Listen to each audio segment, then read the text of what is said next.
my name is Alfred. I'm a member of the temple here, and I want to talk to you a little bit about Namo Amida Butsu.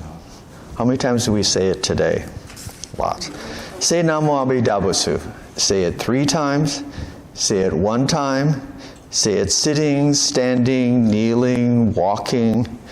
It is said that Honen, Shinran's teacher, said it, uttered Namo Amida Butsu 60,000 or 70,000 times a day. Why do we say it? Do we get closer to enlightenment the more we say it? Does saying frequently make you a better Buddhist? Is it the child who is coached to say, remember when you were a kid or you have kids and they get a present, what do you say? Now what do you say? Thank you. Very good, yeah. Later, you are expected to know what you're supposed to say. And one says, thank you for that pair of socks. And under their breath, they're saying, that is the ugliest pair of socks I have ever seen. I thought I was going to get a video game.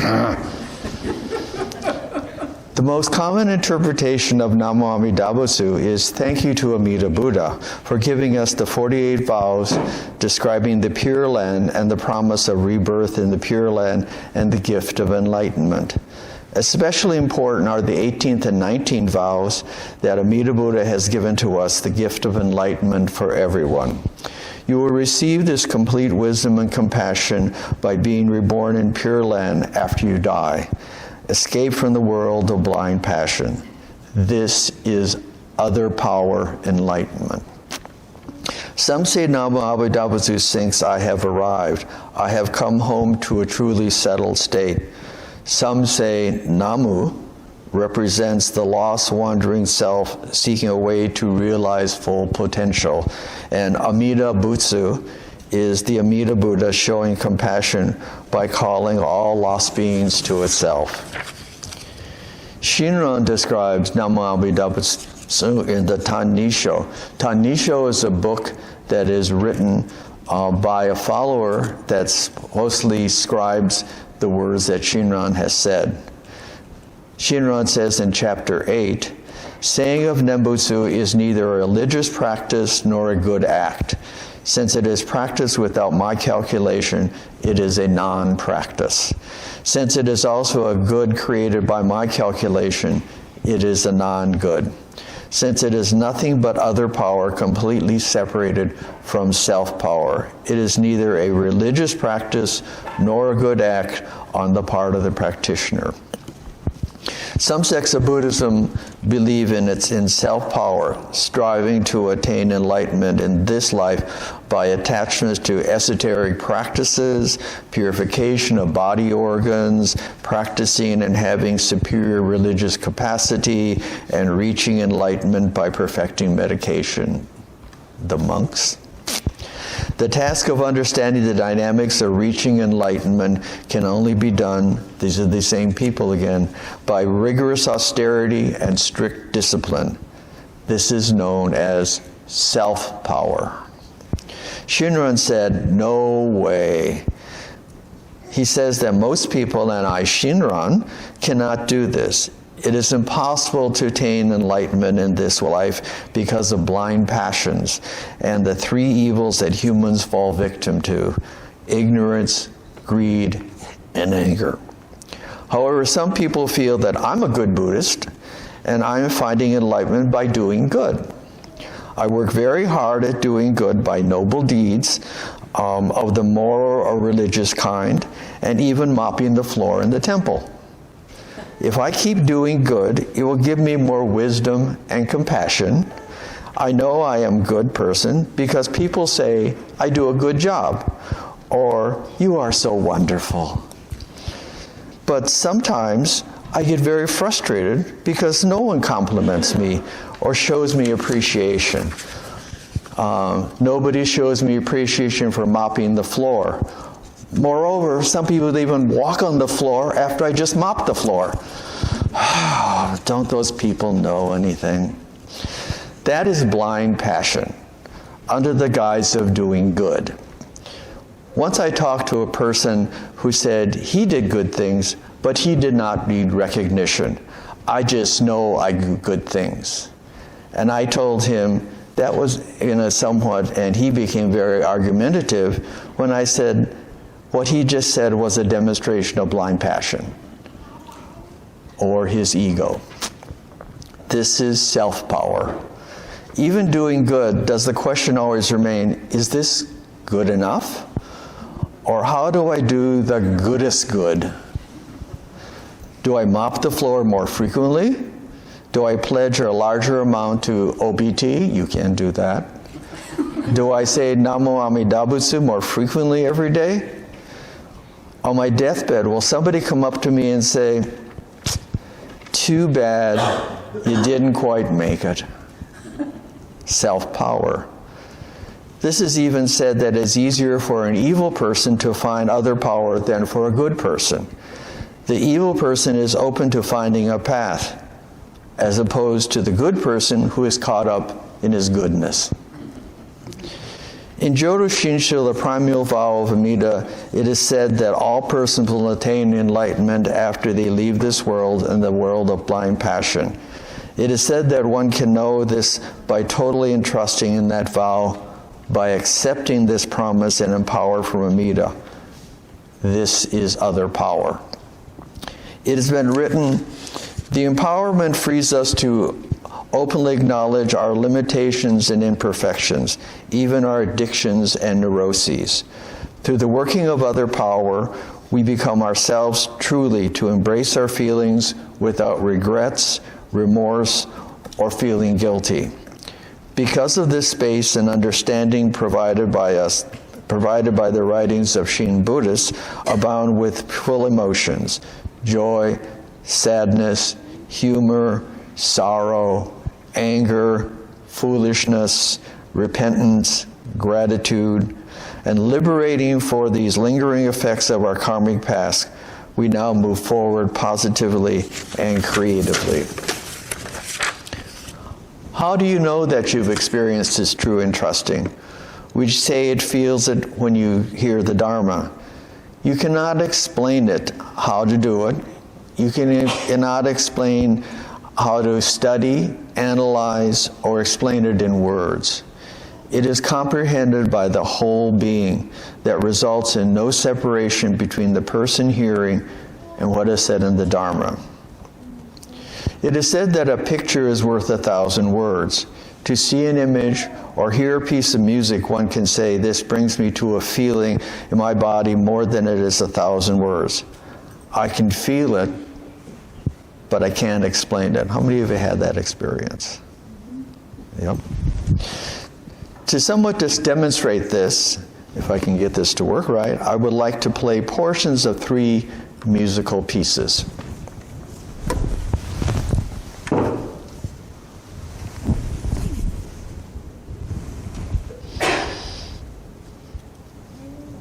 Now we can.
The first piece was Happy by Pharrell Williams. So many know that.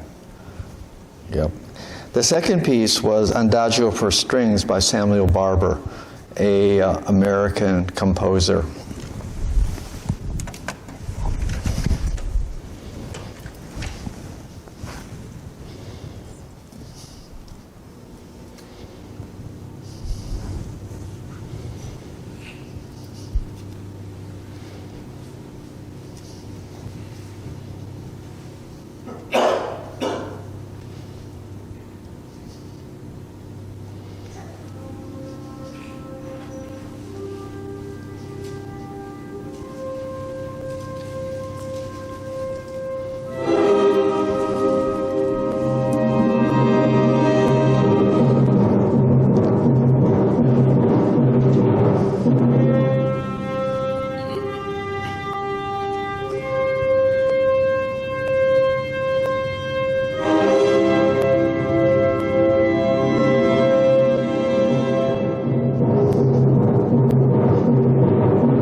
This third one was also Sprach Zarathustra by Richard Strauss. Charles knows this piece very well. Does the third piece, do all those pieces, did you feel something inside? Did they do something to you? The last piece was used in a movie 2001. Do you think about when you see this, I kind of do, a sunrise? How many have been on Maui? Are you crazy when you go to Maui? It's warm and it's sunny, yet you wake up before sunrise. You go up to the top of Haleakala and you freeze to death? And why the heck do you do that? Because you want to see that sunrise. That sunrise, why are you attracted? And you'll do it again and go see the sunrise. Because, one, you feel good because the earth is still here. We got another day. It hasn't blown up yet. But also there is a power. There's something magnificent about seeing that.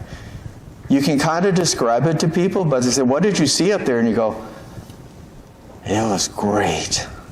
But I can't tell you what I felt because it just was great. And I'm going to go up there again and freeze to death. And that's what this is. It is something like this music. People are back there tapping their feet on that first one.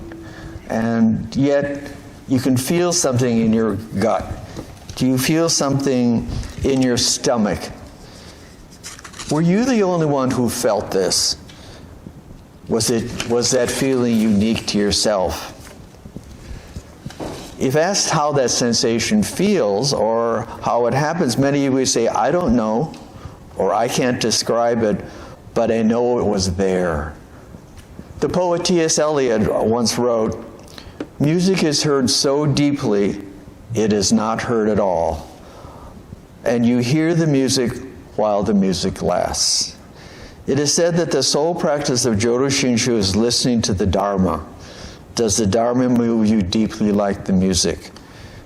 It was written by Taitetsu Uno in his book, River of Fire, River of Water. He writes, listening to the Buddha Dharma is the central practice of Shin Buddhism.